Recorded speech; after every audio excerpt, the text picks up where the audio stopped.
15,000 police ఉద్యోగాలు త్వరలోనే notification. ఏడాదిలోగా 2 లక్షల ఉద్యోగాలు భర్తీ చేస్తాం. ఇగో ఇది కావాలి. తెలంగాణలో ఉన్నటువంటి నిరుద్యోగులు కోరుకున్నది ఇదే కోరుకున్నారు. ఎందుకంటే నిరుద్యోగులు గోసపడుతున్నారా బాబు, తర్వాత తిన్నరో తినలేదో, తర్వాత ఏమైనరో అర్థం కాక చాలా బాధపడుకుంటా వాళ్ళు ఓ పూట తిని ఓ పూట నీళ్ళు తాగి రకరకాలుగా ఇబ్బంది పడుకుంటా ఇంటికాడ నుంచి డబ్బులు తెచ్చి తర్వాత వాళ్ళు అప్పు చేసినరో సొప్పు చేసినరో సొమ్ములు అమ్ముకున్నారో ఏం చేసినరో అర్థం కాక ఉద్యోగాలకు సంబంధించి 2 లక్షల ఉద్యోగాలని అంటే ఈ ఏడాదిలోగా నింపేస్తామని చెప్పేసి ముఖ్యమంత్రి ప్రకటించడం నిజంగా కూడా నిరుద్యోగుల జీవితాలకు సంబంధించి నిరుద్యోగులకు ఒక భరోసా ఇచ్చినట్టుగా కనిపిస్తూ ఉంది. తర్వాత నిరుద్యోగులకు ఇటు యువతకు ఒక మంచి భరోసా కల్పించినట్టుగా కనిపిస్తూ ఉంది. ఇది చాలా అవసరం. ఎందుకంటే నిరుద్యోగులారా ఇప్పటి వరకు నిజంగా మీరు చేసినటువంటి పోరాటం కానీ తర్వాత ప్రభుత్వం అంటే వాళ్ళ ఉద్యోగాలు పోతేనే మన ఉద్యోగాలు వస్తాయని చెప్పేసి అంటే మీరందరూ కూడా ఆ పిలుపుని అందుకొని 100% మీరు కృషి చేసినారు, దానికోసం పాటుపడ్డరు. మన శ్రమ ఇప్పుడు ఫలించింది. 100% ఇప్పుడు మంచే జరుగుతుంది. కాబట్టి నిరుద్యోగులారా మీరు మొత్తం కూడా ఇప్పుడు ప్రిపరేషన్లో ఉండండి.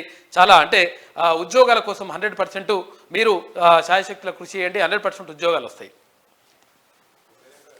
త్వరలోనే నోటిఫికేషన్. ఏడాదిలోగా 2 లక్షల ఉద్యోగాల భర్తీ చేస్తాం. 3,000కు పైగా ఖాళీలు భర్తీకి ఆర్టీసీ కసరత్తు. 2,000కు పైగా డ్రైవర్, 1000కి పైగా కండక్టర్, ఇక 200 సూపర్వైజర్ స్థాయి పోస్టులు. ఇక లోక్సభ ఎన్నికల కోడ్ ముందుగానే నోటిఫికేషన్. రాజన్న ఆలయ అభివృద్ధికి 20 కోట్ల రూపాయల నిధులు. సమీక్షలో సీఎం రేవంత్ రెడ్డి తీసుకున్నటువంటి నిర్ణయాలు చూసుకోవచ్చు. ఇక్కడ నిరుద్యోగులకు ఇచ్చిన మాట నిలబెట్టుకుంటాం. టీఎస్పీఎస్సీని ఇప్పటికే ప్రక్షాళన చేశాం. కేసీఆర్కు ప్రతిపక్ష హోదా కూడా దండగే. కవితకు ఉద్యోగం లేకుంటే ఎమ్మెల్సీ ఇచ్చారు. నిరుద్యోగులకు ఉద్యోగాలను విస్మరించారు. స్టాఫ్ నర్సులకు ప్రభుత్వం ఉద్యోగాలు ఇవ్వడాన్ని ప్రశ్నిస్తున్న హరీష్ రావుకు గడ్డి పెట్టాలి. ఇక కేసీఆర్ కుటుంబ సభ్యుల ఉద్యోగాలు తీశారు కాబట్టి నర్సులకు ఉద్యోగాలు వచ్చాయి. కేసీఆర్ కుటుంబ సభ్యులకు ఉద్యోగాలు పోతేనే నర్సులకు కానీ లేకపోతే తెలంగాణ యువతకు కానీ ఉద్యోగాలు వస్తున్నాయి. ఇది బరాబర్ కరెక్ట్ ఇది అని చెప్పేసి రేవంత్ రెడ్డి అంటా ఉన్నారు. ఇక ఎల్బీ స్టేడియంలో నియామక పత్రాలు అందజేత. ట్రాఫిక్ హోంగార్డుల నియామకం 3 నెలల్లోగా ప్రక్రియ పూర్తి చేయండి. ఆలోగా ఇతర విభాగాల్లోని వారిని వాడుకోండి. రద్దీ టైంలో లా అండ్ ఆర్డర్ పోలీసులను ట్రాఫిక్ నిర్వహణపై ప్రణాళిక రూపొందించండి. గ్రేటర్ హైదరాబాద్ ట్రాఫిక్ పై సీఎం సమీక్ష నిర్వహించిండు. ఇక కీలకమైనటువంటి నిర్ణయాలు తీసుకున్నాడు.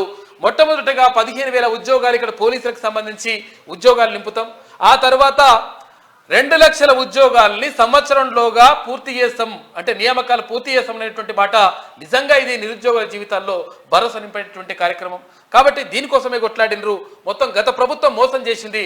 గత ప్రభుత్వం అక్కడ నిరుద్యోగ వృత్తి పేరుతోటి మోసం చేసింది, ఉద్యోగాల పేరుతో మోసం చేసింది, అన్నిటిని మోసం చేసింది. కాబట్టి ఇప్పుడు అది జరుగుతూ ఉంది అని చెప్పేసి నిరుద్యోగులు కొంతవరకు సంతోషంగా ఉన్నారు. గ్రూప్ 1 పై దారెటు. టీఎస్పీఎస్సీ పరిశీలనలో 2 ప్రతిపాదనలు. మొదటిది పరీక్ష రద్దు, అనుబంధ నోటిఫికేషన్, పోస్టుల సంఖ్య పెంచి మళ్లీ పరీక్ష నిర్వహణ. రెండోది గత పరీక్షతోనే పోస్టుల భర్తీకి యోచన.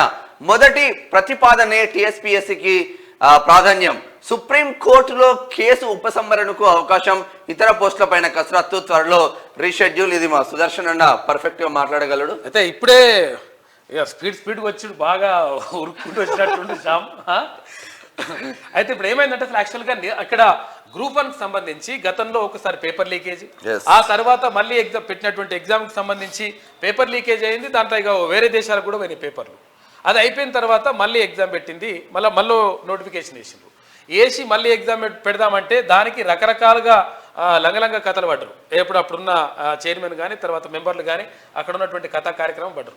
ఏం చేసిండ్రంటే నిబంధనలు మొత్తం ఉల్లంఘించేసి 258 పేపర్లు కొత్తగా తీసుకొచ్చేసి ఓఎంఆర్ షీట్ల పైన పేర్లు లేకుండా చేసి రకరకాలుగా ఇవన్నీ కథలు చేసి తర్వాత తంబింపేషన్ ఇవన్నీ లేకుండా చేస్తే హైకోర్టు చెప్పింది, అదే ఇదేంద్ర బాబు ఇట్లా నిర్వహిస్తే ఎట్లా అవుతుంది, కథ అన్యాయం జరుగుతుంది, 258 పేపర్లు ఎక్కడికి వెళ్ళి కొత్తగా ఎట్లా వస్తాయి అంటే మొత్తం మోసం చేస్తుంటే ఇదంతా అవకతవకలు జరుగుతున్నాయని చెప్పేసి నిరుద్యోగులు అడిగితే అప్పుడు హైకోర్టు చెప్పింది, స్టే ఇచ్చేసింది.